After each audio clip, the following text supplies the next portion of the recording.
સત્તાધાર વિજય બાપુ અને તેના ભાઈ નીતિન ચાવડાના વિવાદમાં આજે નવો વળાંક આવ્યો છે। જ્યાં મિત્રો પહેલા પોરબંદરના ડોનના આગમન બાદ આજે વિસાવદરની પોલીસ ટીમ પહોંચી બધાની કરી ધરપકડ। સત્તાધારના મહંત વિજય ભગતની પૂછપરછ દરમિયાન જે ખુલાસા સામે આવ્યા જોઈને તમારા પણ હોશ ઉડી જશે।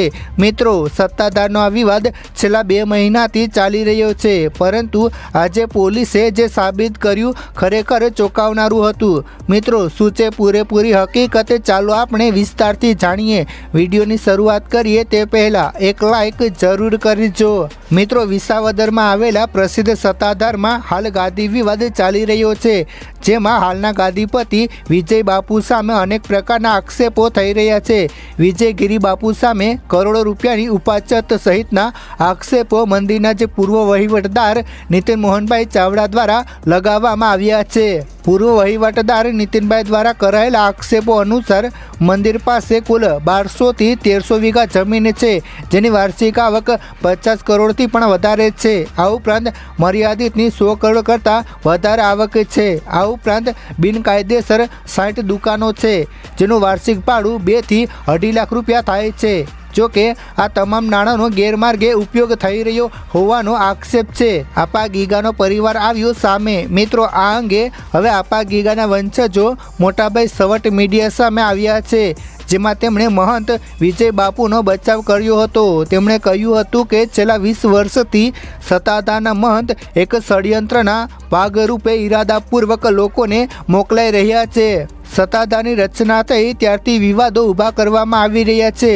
જો કે દરેક વિવાદમાં સત્તાધારના મહંતનો વિજય થયો છે। વિવાદ કરવાવાળા ખોટા છે। વિજય બાપુ એક પરિપક્વ સંત છે। પૂજ્ય આપા ગીગા બાદ શરમણ બાપુ, શામળ બાપુ, જીવરાજ બાપુ વખતે પણ વિવાદો ઊભા કરવામાં આવ્યા હતા। જો કે તેમણે કહ્યું હતું કે આવા વિવાદોથી આ જગ્યા વધારે પરિપક્વ અને મજબૂત થાય છે। સત્તાધારનો મૂળ મંત્ર જીવ માત્રની સેવા કરવાનો રહ્યો છે।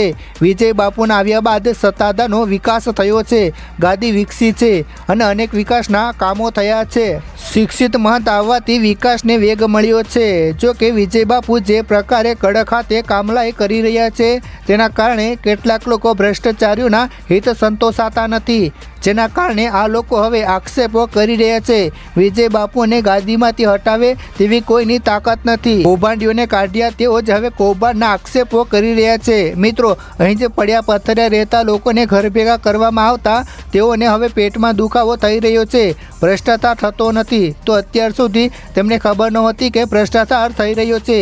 વિજય બાપુ મહંત પહેલા નાગા બાવા હતા। નાગા બાવા વિજય બાપુના ગુરુને પૂજ્ય મુક્તાનંદ બાપુ, વકુલ બાપુ, જીવરાજ બાપુને વિનંતી કરી પછી એમના ગુરુએ સત્તાધારને સોંપ્યું હતું।